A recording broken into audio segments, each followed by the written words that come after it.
Hello aspirants, welcome back to Competitive Hunters. So our railway NTPC graduate level notification has released. So notification అనేది release అయింది already few days ముందే మనకి short notice వచ్చింది graduate and under graduate మీద notifications వస్తాయి అని. So ఇప్పుడు మనకి గ్రాడ్యుయేట్ లెవెల్ నోటిఫికేషన్ వచ్చింది. సో ఎవ్రీథింగ్ వేకెన్సీస్ ఏంటి అండ్ శాలరీ ఎంత, ఓకే మన ప్రిపరేషన్ ఎలా ఉండాలి, ఓకే మొత్తం నోటిఫికేషన్ డీటెయిల్స్ మొత్తం and important dates, last date ఎప్పుడు, పేమెంట్ ఎంత చేయాలి, ఓకే సో ఇదన్నీ ఏజ్ ఎలిజిబిలిటీ ఎంత, ఇవన్నీ కూడా మనం డిస్కస్ చేద్దాము. Okay so whoever watching new for this channel, whoever new for this channel, so do subscribe the channel and like and share. Okay, so without any delay we will enter into today's notification details. So ఈ notification form అంటే దీన్ని మీరు online గా మీరు fill చేయడానికి application form 21 October నుంచి మనకి 20th November వరకు ఉంటుంది. అంటే నియర్లీ 1 month వరకు మనకి టైం అయితే ఉంటుంది. ఓకే సో మీరు రిలాక్స్డ్ గా మీ యొక్క కేటగిరీ బట్టి, మీ యొక్క జోన్ ని బట్టి, సో వై బికాస్ ఈ రైల్వే ఎగ్జామ్స్ మొత్తం కూడా అప్లై చేయడంలోనే ఒక మంచి ఒక స్ట్రాటజీతో అప్లై చేయాలి. నాట్ ఓన్లీ ప్రిపరేషన్ కి స్ట్రాటజీ కావాలి అన్ని ఎగ్జామ్స్ కి, but apart from that preparation మీరు అప్లై చేసేటప్పుడు ఒక స్ట్రాటజీతో అప్లై చేయాలి. సో ఆ స్ట్రాటజీ ఏంటి, ఎందుకు ఇలా చెప్పాను అని చెప్పి నేను లాస్ట్ లోని మీకు మొత్తం ఇక్కడ బోర్డు మీద ఉన్నదంతా డిస్కస్ అయిన తర్వాత నేను చెప్తాను. ఓకేనా, సో ఎండ్ వరకు చూడండి వితౌట్ ఫెయిల్. ఓకే సో ఇంకా పేమెంట్ ఫీజ్ గురించి చూస్తే మనము 22 నవంబర్ 2025 వరకు ఉంటుంది. ఓకే అంటే లాస్ట్ ఫీ పేమెంట్ అన్నమాట. మనకి ఫీ స్ట్రక్చర్ ఎలా ఉంటుంది అంటే రైల్వే ఎన్టీపీసీకి మనకి ఎవరైతే ఫీమేల్స్ ఉంటారో, okay SC ST transgenders EWS వీళ్ళకి 250 రూపీస్ అనమాట. అండ్ ఈ కేటగిరీస్ లో రాని వాళ్ళందరూ, ఓకేనా వాళ్ళందరూ కూడా ఓబీసీ కానివ్వండి, ఓసీ కానివ్వండి, ఇంకా అదర్ కేటగిరీస్ వాళ్ళందరికీ కూడా 500 రూపీస్ ఫీజ్ అయితే మనకి చార్జ్ చేస్తారు. ఓకే ఏంటి రైల్వే ఎన్టీపీసీ ఎగ్జామినేషన్ కి. సో ఇంకా కమింగ్ టు ది పోస్ట్, అసలు ఏ టైప్స్ ఆఫ్ పోస్ట్ ఉంటుంది ఎన్టీపీసీ ఎగ్జామ్ లోని, అండ్ దాని వేకెన్సీస్ ఎంత, ఓకే వేకెన్సీస్ ఎన్ని ఉన్నాయి present according to the notification, and ఇవన్నీ కూడా మనం చూద్దాం. సో ఫస్ట్ వచ్చి మనకి chief commercial come ticket supervisor. ఓకేనా సో ఈ యొక్క పోస్ట్ ఏంటి అని అంటే మీకు, సో మీరు ఇక్కడ chief commercial come ticket supervisor అంటే ఏంటి అని అంటే, మీరు మనం రైల్వే స్టేషన్ కి వెళ్ళినప్పుడు టికెట్ కౌంటర్స్ దగ్గర టికెట్ కలెక్ట్ చేస్తూ ఉంటారు కదా, సో ఆ పోస్టే అనమాట ఇది. సో టికెట్ ఇక్కడ సూళ్ళూరుపేట వెళ్ళాలి, హైదరాబాద్ వెళ్ళాలి, చెన్నై వెళ్ళాలి అని చెప్పి చెప్తుంటారు కదా, సో టికెట్ తీసుకుంటారు మనీ ఇచ్చి. సో అక్కడ మీకు కూర్చుని టికెట్స్ ఇచ్చేవన్నమాట కస్టమర్స్ కి, వచ్చే కస్టమర్స్ అందరికి. సో ఆ పోస్ట్ అనమాట ఇది. సో ఇక్కడ పే స్కేల్ వచ్చేసి సిక్స్త్ లెవెల్ పే స్కేల్ ఉంటది. అండ్ బేసిక్ శాలరీ మనం చూస్తే 35,400 మనకి శాలరీ అయితే ఉంటుంది అకార్డింగ్ టు నోటిఫికేషన్. దీని వేకెన్సీస్ చూస్తే 161 వేకెన్సీస్ అయితే ఉన్నాయి present. Okay so next coming to station master. So station master మీకు తెలిసిందే, స్టేషన్ మాస్టర్ ఓకే ట్రైన్స్ అన్నిటిని కూడా ఏ ప్లాట్ఫామ్ మీద ఏ ట్రైన్ ఉంది, ఓకే నెక్స్ట్ వచ్చే ప్లాట్ఫామ్ కి ఐ మీన్ నెక్స్ట్ వచ్చే ట్రైన్ కి ప్లాట్ఫామ్ ఖాళీగా ఉందా లేదా, సో ఇవన్నీ కూడా మేనేజ్ చేసుకునే వర్క్స్ అని స్టేషన్ మాస్టర్ అనమాట. అండ్ ఇంకొకటి ఏంటి అంటే కట్ ఆఫ్ ఏ పోస్ట్ కి ఎక్కువ పోతుంది అని అంటే, అందులో one of the post station master. Station master కి కట్ ఆఫ్ ఎక్కువ ఉంటుంది, ఎందుకంటే కాంపిటీషన్ ఎక్కువ ఉంటుంది. అండ్ మీకు ఈ రైల్వే ఎన్టీపీసీ ఎగ్జామ్స్ లోని మీరు ఎర్లీ ఏజ్ లో గనక ఇన్ అయినట్లయితే, ఓకే ఎర్లీ ఏజ్ అంటే 18, 20 ఈ ఏజ్ లో మీరు కనుక క్వాలిఫై చేసుకుని ఇన్ అయిపోతే రైల్వే ఎగ్జామ్స్ లోని, ఐ మీన్ రైల్వే డిపార్ట్మెంట్ లోకి, మీరు రిటైర్ అయ్యే టైంకి యూపీఎస్సీ లెవెల్ ఆఫీసర్ అయ్యి మీరు రిటైర్ అవ్వచ్చు. సో యూపీఎస్సీ లెవెల్ మేము రాసిన ఎన్టీపీసీ ఎగ్జామ్ యూపీఎస్సీ లెవెల్ ఎందుకు రిటైర్ అవుతామని మీకు రావచ్చు. సో ప్రమోషన్స్ అనే ఒక పార్ట్ ఉంటుంది కదా, సో మీకు ప్రమోషన్స్ అన్ని జరిగి ఓకే ఒక 4 స్టేజెస్ అనేవి ఉంటాయి అనమాట, ప్రతి పోస్ట్ లో ఉంటుంది అది. సో మీకు దిస్ ఇస్ ద అంటే మీరు డైరెక్ట్ గా యూపీఎస్సీ రాయకపోయినా సరే మీరు యూపీఎస్సీ లెవెల్ వరకు మీరు వెళ్ళే ఛాన్సెస్ అయితే ఉన్నాయి. And not only early age, మీరు మీ వర్క్ గనక బాగుంది, ఓకేనా మీ వర్క్ అంటే మీరు చేసే ఒక వర్క్ ఏదైతే ఉంటుందో సో అది కనుక మీకు టైం బాగుండి మీరు చేసే వర్క్ బాగా ఎఫిషియెంట్ గా చేసినట్లయితే సో దాని వల్ల కూడా మీకు ఎర్లీగా ప్రమోషన్స్ వచ్చి మీరు ఆ లెవెల్ వరకు వెళ్ళే ఛాన్స్ అయితే ఉంటుంది. సో ఇది నేను ఎక్కువగా పొడిగించట్లేదు. Why because this video is completely about notification, post గురించి కాదు. సో జస్ట్ నేను బ్రీఫ్ గా ఎక్స్ప్లెయిన్ చేస్తున్న పోస్ట్ గురించి. సో మీకు పోస్ట్ గురించి మాకు ఇంకా డీటెయిల్ గా ఆ లెవెల్స్ ఏంటి, 4 స్టేజెస్ అని చెప్పాను కదా, సో ఆ లెవెల్స్ ఏంటి, అక్కడ ఏ వర్క్ ఉంటుంది, జాబ్ ప్రొఫైల్ ఏంటి, ఓకే, సో ఇదంతా ఎంత టైం పడుతుంది, ఒక లెవెల్ నుంచి ఇంకొక లెవెల్, ఇంకొక లెవెల్ నుంచి ఇంకొక లెవెల్ అలా వెళ్ళడానికి ఎంత టైం పడుతుంది, ఇవన్నీ డీటెయిల్స్ మీకు క్లియర్ గా కావాలి అని అనుకుంటే, ఓకే, పర్టికులర్లీ ఈ పోస్ట్ గురించి మాకు కావాలి అని అనుకున్నా, లేకపోతే అన్ని పోస్ట్ కావాలి అనుకున్నా కింద కమెంట్ చేయండి. సో ఆ కమెంట్స్ ని బట్టి ఎంతమందికి రిక్వైర్మెంట్ ఉందో చూసి నేను ఒక సెక్షన్ అయితే సపరేట్ గా చేస్తాను. సో ఎవరైతే కావాలి జాబ్ ప్రొఫైల్ ఈ మొత్తం స్టేజెస్ అని కావాలనుకుంటారో వాళ్ళందరూ కూడా కింద కమెంట్ చేయండి. ఓకే, సో అదనమాట స్టేషన్ మాస్టర్ కి. సో ఇది కూడా సేమ్ ఉంటది, 6th లెవెల్ పే అనమాట, 35,400. 615 వేకెన్సీస్ అయితే ఉన్నాయి మనకి. And next goods train manager. Okay, goods train manager ఇక్కడ మనకి ఫిఫ్త్ పే లెవెల్ ఉంటుంది, 29,200 రూపీస్ శాలరీ ఉంటుంది. అండ్ వేకెన్సీస్ 3,416 వేకెన్సీస్ ఉన్నాయి. సో ఇదే మనకి ఎక్కువ వేకెన్సీస్ ఉన్న పోస్ట్ అనమాట, గూడ్స్ ట్రైన్ మేనేజర్. ఇంకా next coming to junior accounts assistant cum typist. So ఈ అకౌంట్స్ ఇవన్నీ ఫైల్స్ ఇవన్నీ ఉంటాయి కదా రైల్వే డిపార్ట్మెంట్ కి సంబంధించి, సో అదే టైప్ చేయడానికి ఎవరో ఒకరు కావాలి కదా, సో అదే అనమాట junior account assistant cum typist అనమాట. సో ఇది కూడా మొత్తం 5th pay level same 29,200 rupees. Next 921 vacancies అయితే ఉన్నాయి. నెక్స్ట్ కమింగ్ టు ఇంకొకటి senior clerk cum typist, 5th level pay same, ఇది కూడా సేమ్. అంటే ఇక్కడ వేకెన్సీస్ వచ్చి 638 వేకెన్సీస్ అయితే ఉన్నాయి. Next traffic assistant, 4th pay అనమాట, ఇది కొంచెం తక్కువ when compare to other post, 25,500 rupees వస్తుంది, 59 వేకెన్సీస్ ఉన్నాయి. సో టోటల్ గా మనకి 5,800 ప్లస్ వేకెన్సీస్ అయితే మనం ఆల్ ఓవర్ గా ఎన్టీపీసీ గ్రాడ్యుయేట్ లెవెల్ ఎగ్జామ్ కి మనము చూసుకోవచ్చు. ఓకే, సో ఇంకా మనకి దీని తర్వాత మొత్తం ఎగ్జామినేషన్ ఎన్ని స్టేజెస్ లో ఉంటుంది డౌట్ ఉంటుంది. సో ఎన్ని స్టేజెస్ లో ఉంటుంది అంటే మనకి ఎగ్జామినేషన్ ఫస్ట్ CBT 1 ఉంటుంది. సో ఫస్ట్ CBT 1 ఉంటది, మనందరికి తెలిసింది CBT 1. ఓకే, ఇదైన తర్వాత CBT 2 ఉంటది. ఓకేనా, CBT 2 అయిన తర్వాత మనకి స్కిల్ టెస్ట్, అది పోస్ట్ బట్టి ఉంటది. మీరు CBT 2 కూడా క్లియర్ చేసిన తర్వాత మీరు ఫర్ ఎగ్జాంపుల్ స్టేషన్ మాస్టర్ కి అప్లై చేశారు, స్టేషన్ మాస్టర్ కి లేదంటే ట్రాఫిక్ అసిస్టెంట్ కి అప్లై చేశారు, ఈ 2 పోస్ట్స్ కి మాత్రం ఖచ్చితంగా CBAT ఎగ్జామ్ ఉంటది. సో CBAT అనే ఒక స్కిల్ టెస్ట్ ఉంటది అనమాట. ఓకే, సో ఓన్లీ ఒక ఫ్యూ పోస్ట్ కి మీకు CBAT అనేది ఉంటుంది. ఆ పోస్ట్ ఏంటి అంటే ఇప్పుడు నేను చెప్పాను కదా స్టేషన్ మాస్టర్, ఇంకొకటి ట్రాఫిక్ అసిస్టెంట్, ఈ 2 పోస్ట్ కి CBAT స్కిల్ టెస్ట్ అనేది ఉంటుంది. సో CBAT అనేది ఏంటి అంటే సైకోమెట్రీ టెస్ట్ అని అంటారు. సో అది కండక్ట్ చేస్తారనమాట ఈ పోస్ట్ కి అప్లై చేసుకున్న వాళ్ళు.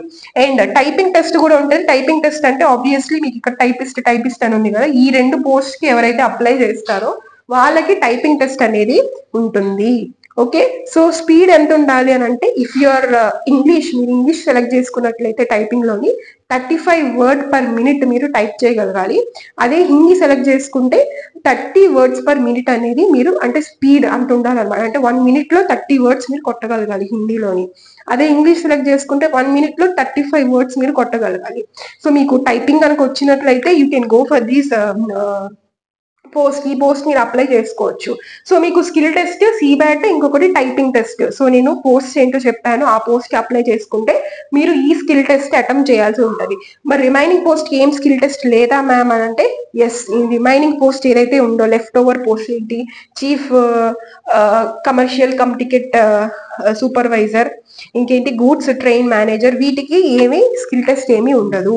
సో ఇంకా అది అయిన తర్వాత మీకు మెడికల్ టెస్ట్ కండక్ట్ చేస్తారు. మెడికల్ టెస్ట్ అంతా ఎక్కువగా ఏమి ఉండదు రైల్వే NTPCలో. సో స్టాండర్డ్స్ అంత ఎక్కువ ఏమీ అవసరం లేదు. సో మెడికల్ టెస్ట్, ఆ తర్వాత మళ్ళీ డాక్యుమెంట్ వెరిఫికేషన్ ఉంటుంది. నెక్స్ట్ ఆ తర్వాత మీకు పోస్టింగ్ అనమాట. సో ఇది మొత్తం సెలక్షన్ ప్రొసీజర్ అనమాట మనకి ఆర్ఆర్బి ఎన్టీపీసీకి. ఓకే, సో ఈ లెవెల్స్ అన్ని ఉంటాయి, సిబిటి 1 అండ్ సిబిటి 2. సో మొన్న మనకి ఎగ్జామ్ అనేది వచ్చింది ఆల్రెడీ 2025 లోని సిబిటి 2 గ్రాడ్యుయేట్ లెవెల్ అనేది క్లియర్ అయ్యింది. అయ్యింది. So waiting for the results. అంటే సిబిటి 1 క్లియర్ అయింది అండ్ సిబిటి 2 క్లియర్ అయింది. సో దగ్గరగా ఐ హోప్ సో క్లియర్ అవుతుందా అవదా అనేది కొంచెం డౌట్ లో అయితే ఉన్నాను present. So will hope the best. Why because 80+ అయితే క్యాలిక్యులేట్ చేసుకున్నప్పుడు మార్క్స్ అనేవి వచ్చాయి. So will see according to the zone wise కదా కట్ ఆఫ్ ఉంటుంది. So I hope the best. So లేదు, C everything is okay, clear అవుతుందని అనుకుంటున్నాను. So if clear అవ్వకపోయినా సరే నెక్స్ట్ నోటిఫికేషన్స్ ఉన్నాయి కాబట్టి so we can try hard. So ఎవరైతే క్లియర్ అయ్యిందో సిబిటి 2 అయిపోయి సిబిటి అంటే రిజల్ట్స్ కోసం వెయిట్ చేస్తున్నారో, సో ఈ గ్యాప్ లోని టైం వేస్ట్ చేయొద్దు, మీరు ప్రిపేర్ అవ్వండి. Why because railway section officer, section controller notification ఉంది. నెక్స్ట్ మీరు అప్లై చేస్తుంటే ఇంకా ఎన్టీపీసీ ఉంది, NTPC graduate and under graduate ఉంది. సో ప్రిపేర్ అవుతూ ఉండండి. మీకు ఒకవేళ అక్కడ ఏమైనా అటు ఇటు ఏమైనా రిజల్ట్స్ అయినా కూడా జస్ట్ ఒక 0.5 మార్క్స్ టు 1 మార్క్స్ టు పోయినా సరే మీకు ఆ టైం అనేది మీరు వేస్ట్ చేసినట్టు ఉంటుంది. సో ఈ టైంలో మీరు ప్రిపేర్ అవ్వండి అప్కమింగ్ ఎగ్జామ్స్ కోసం. రిజల్ట్స్ వరకు మాది క్లియర్ అయిపోతుంది లే అని చెప్పి అలా ధీమాగా అయితే ఉండొద్దు. సో దట్స్ మై సజెషన్ ఎవరైతే సిబిటి 2 క్లియర్ అయిన వాళ్ళు ఉన్నారో. ఓకే, సో ఇదనమాట. And coming to strategy. So నేను స్ట్రాటజీ అప్లై చేసేటప్పుడే స్ట్రాటజిక్ గా ఆలోచించి అప్లై చేయాలి అని చెప్పా కదా. సో అది ఏంటో మనం చూద్దాము. అది ఏంటి అని అంటే, మనకి ఎన్టీపీసీ ఎగ్జామినేషన్ లోని మీకు ఇప్పుడు ఎస్ఎస్సి సిజిఎల్ లాగో ఇలా అయితే ఏమీ ఉండదు. ఏంటి అంటే జస్ట్ అప్లై చేసేసుకున్నామా, కట్ ఆఫ్ అంటే అందరికి కట్ ఆఫ్ ఒకటే ఉంటది సిజిఎల్ లో.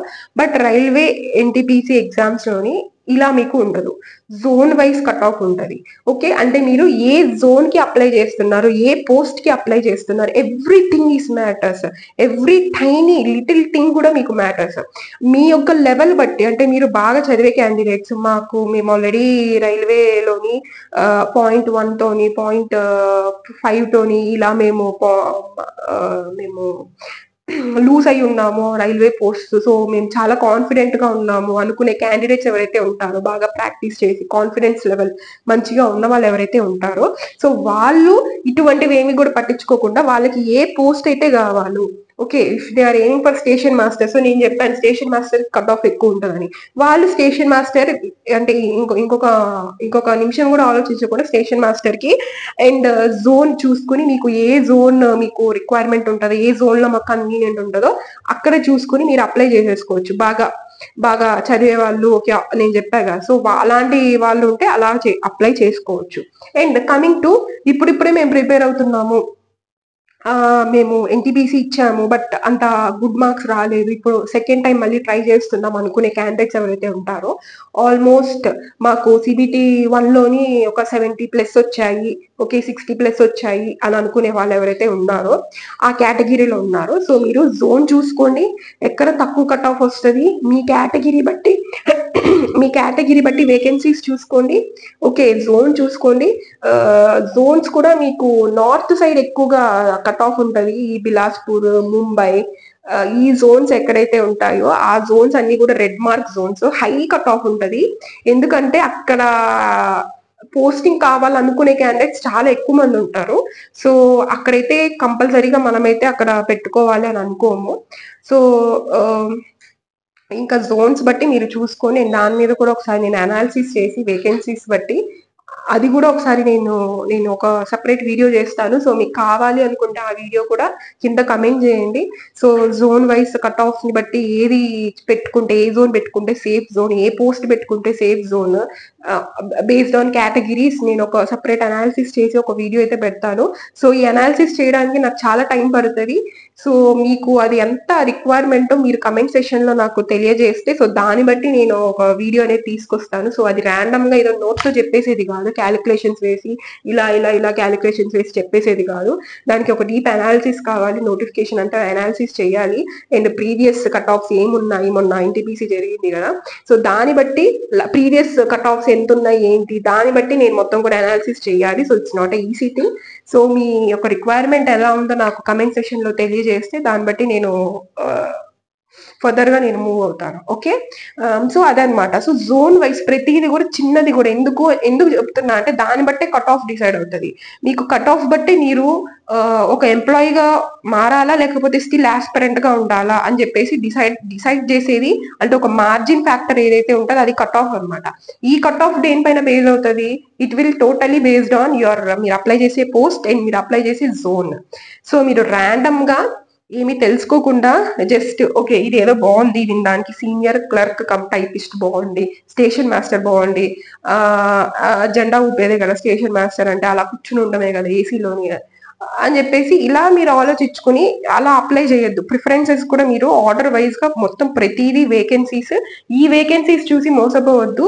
వేకెన్సీస్ కూడా మీ కేటగిరీ ఏదైతే ఉండవు, ఓసీ అయితే ఓసీ, ఎస్సీ అయితే ఎస్టీ, ఓబీసీ అయితే ఓబీసీ, ఈడబ్ల్యూఎస్ అయితే ఈడబ్ల్యూఎస్, కేటగిరీ వైజ్ కూడా మీకు నోటిఫికేషన్ లో మీకు వేకెన్సీస్ అనేవి డివైడ్ అయి ఉంటాయి పోస్ట్ బట్టి. సో అది మీరు ఒకసారి చూసుకుని జోన్ వైజ్ కూడా ఒకసారి చూసుకుని అప్పుడు మీరు అప్లై చేయండి.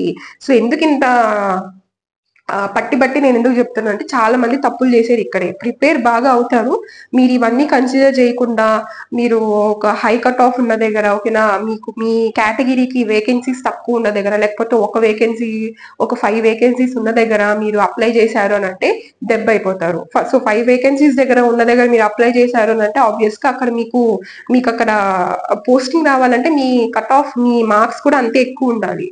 సో ఇవన్నీ కూడా మీరు కన్సిడర్ చేసుకుని అప్లై చేయండి. ఓకే, సో రైల్వే ఇది అనమాట స్ట్రాటజీ మొత్తం కూడా. సో ఇంకా కమింగ్ టు సెక్షన్ సిబిటి 1 లో ఎన్ని క్వశ్చన్స్ ఉంటాయి, ఏం సెక్షన్స్ ఉంటాయో ఒకసారి అది కూడా ఒకసారి డిస్కస్ చేద్దాము. సో సిబిటి 1 లోని మనకి 3 సెక్షన్స్ అయితే ఉంటాయి మనకి. ఏంటి? General awareness, reasoning and quantitative aptitude. Okay, తెలిసింది ఇంగ్లీష్ అయితే మనకి రైల్వే ఎగ్జామ్స్ లో ఉండదు. సో 30 రీజనింగ్ అండ్ క్వాంట్ 30కి ఉంటది మనకి సిబిటి 1 కి, అండ్ జనరల్ అవేర్నెస్ వచ్చి మనకి 40 ఉంటుంది సిబిటి 1 కి.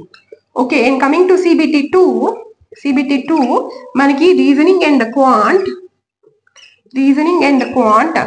35 మార్క్స్ కి ఉంటది, అండ్ జనరల్ అవేర్నెస్ వచ్చి మనకి 50 మార్క్స్ కి ఉంటది. ఓకేనా? యా, సో ఇదే అనమాట మనకి మార్క్స్ 35 మార్క్స్ కి ఉంటది, జనరల్ అవేర్నెస్ అనేది 50 మార్క్స్ కి ఉంటుంది. సిబిటి 1 కి సిబిటి 2 కి వెయిటేజ్ నేను చెప్తుంది. సో టోటల్లీ ఇక్కడ మనకి 100 మార్క్స్ వస్తుంది, అండ్ ఇక్కడ మనకి 120 మార్క్స్ వస్తుంది అనమాట. ఓకేనా? సో ఇది అనమాట మనకి మొత్తం డీటెయిల్స్. సో ఇట్స్ అంటే ఏ ఎగ్జామ్ క్రాక్ చేయడం అన్నా కూడా అంత ఈజీ కాదు, బట్ తలుచుకుని కూర్చుని మొండిగా చదివితే ప్రతిదీ కూడా ఈజీయే అవుతుంది. ఓకే, సో మీకు ఎటువంటి స్ట్రాటజీస్ కావాలి అన్న కింద కమెంట్ చేయండి. రైల్వే ఎగ్జామ్ స్ట్రాటజీస్ కావాలి, లేదంటే మాకు క్లాసెస్ కావాలి. ఆల్రెడీ నేను ఎస్ఎస్సి ఎంటీఎస్ టార్గెటెడ్ సిరీస్ చేస్తున్నాను for English and general awareness, పంచజ్ఞాన్ series for general awareness and MTS English express for English. నేను 2 సిరీస్ అయితే చేస్తున్నాను. సో మీకు రైల్వే ఎన్టీపీసీ కూడా మాకు అలాంటి సిరీస్ కావాలి, ఎగ్జామ్ ఓరియంటెడ్. ఓకేనా? Exam level content topics, important topics మాకు కావాలి. సో ఇలా ఏమైనా మీకు రిక్వైర్మెంట్ ఉంటే కింద కూడా కమెంట్ చేయండి. So let me know how much eager, how much hungry you are about your target examination. So అది తెలిస్తే దాన్ని బట్టి నేను ఒక స్టెప్ ఏ వీడియో చేయాలి, నెక్స్ట్ ఏ కంటెంట్ చేయాలి, ఏ కంటెంట్ ఎంత బెస్ట్ గా నేను మీకు నేను చెప్పగలను అనేది నేను అనాలిసిస్ చేస్తాను. సో నా ఎక్స్పీరియన్స్ మీకు బాగా వర్కౌట్ అవుతుంది. సో ప్రతిదీ కూడా ఫ్రీగానే ప్రొవైడ్ చేస్తున్నాము మన యూట్యూబ్ ఛానల్లో. And PDFs, PPTs and question of the days, ఇంకా కరెంట్ అఫైర్స్ అండ్ ఇది ఏంటిది క్విజ్ ఇవన్నీ కూడా టెలిగ్రామ్ ఛానల్లో అయితే మనం అప్లోడ్ చేస్తూనే ఉన్నాం ప్రతిరోజు. మీకు ప్రతిరోజు ఒక్కొక్క క్వశ్చన్ చదివినా సరే ఒక 10 డేస్‌కి, 30 డేస్‌కి 30 క్వెషన్స్, 30 డిఫరెంట్ టాపిక్స్ నుంచి 30 క్వెషన్స్ మీకు ఒక నాలెడ్జ్ వచ్చినట్టు ఉంటది. సో, టెలిగ్రామ్ ఛానెల్‌లో జాయిన్ అయిపోండి. మీకు తెలియకుండానే మీరు ఒక్కొక్క క్వెషన్ డైలీ మీరు జస్ట్ అలా చూస్తూ ఉండడం వల్ల మీరు నేర్చుకోవచ్చు. ఒక ఐడియా అనేది వస్తది. సో, ఆ ఛాన్స్‌ని మీరు మిస్ అవ్వద్దు. టెలిగ్రామ్ ఛానెల్‌లో కూడా జాయిన్ అయిపోండి. కింద లింక్ ఇస్తాను. అండ్ దీని అఫీషియల్ నోటిఫికేషన్ మీకు ఇంకేమైనా ఫర్దర్ డీటెయిల్స్ కావాలి, ఇక్కడ నేను చెప్పింది సరిపోలేదు, ఇంకేమైనా క్వైరీస్ ఉన్నా మీరు కింద కమెంట్ చేయొచ్చు. లేదు అంటే అఫీషియల్ నోటిఫికేషన్ ఒకసారి విజిట్ చేయండి. అది కూడా నేను మన టెలిగ్రామ్ ఛానల్లోనే అప్లోడ్ చేస్తాను. సో, అక్కడ నుంచి మీరు చూసుకోవచ్చు ఏమి ఇబ్బంది లేకుండా. Okay guys, so let me know in the comment session. నేను మీకు కొన్ని చెప్పాను కమెంట్ సెషన్ లో, నాకు తెలియజేయండి అని చెప్పి. సో అదన్నీ కూడా వీడియో అయిపోయిన తర్వాత కింద కమెంట్ చేయండి ఎవరైతే చూస్తున్న వాళ్ళు ఉన్నారో. ఓకే, జస్ట్ మీరు చూసి వెళ్ళిపోవద్దు. It's a very hard work. ఒక ఎడ్యుకేషన్ ఛానల్ రన్ చేయాలంటే అంత ఈజీ కాదు. ప్రతిదీ కూడా అనాలిసిస్ చేయాలి. And apart from my preparation, apart from my classes, బయట నుంచి క్లాసెస్ చెప్తుంటా, ఆ టైం అంతా కూడా మేనేజ్ చేసుకుని నేను ఫ్రీ కంటెంట్ నేను ప్రొవైడ్ చేస్తున్నా యూట్యూబ్ మీద. Based on my passion I'm doing all this. ఒక ఆస్పిరెంట్ కి హెల్ప్ అవ్వాలి అని నేను ఒక విల్ తో నేను స్టార్ట్ చేయడం జరిగింది. సో సబ్స్క్రైబ్ చేసుకోండి. నేను చూసి అలా వెళ్ళిపోవద్దు, లైక్ చేయండి. అండ్ వీలైనంత వరకు మీ ఫ్రెండ్స్, ఎడ్యుకేషనల్ గ్రూప్స్, ఛానల్స్ లో షేర్ చేయండి మన కాంపిటేటివ్ హంటర్స్ గురించి. Okay guys, here will end this session. So stay tune to the channel and consistent గా ఉండండి, బాగా ప్రిపేర్ అవ్వండి, విల్ పవర్ తో ఉండండి. Okay, don't give up. So ఒక్కరోజు you will reach your target examination. Okay guys, see you soon in the next energetic session. Bye aspirants.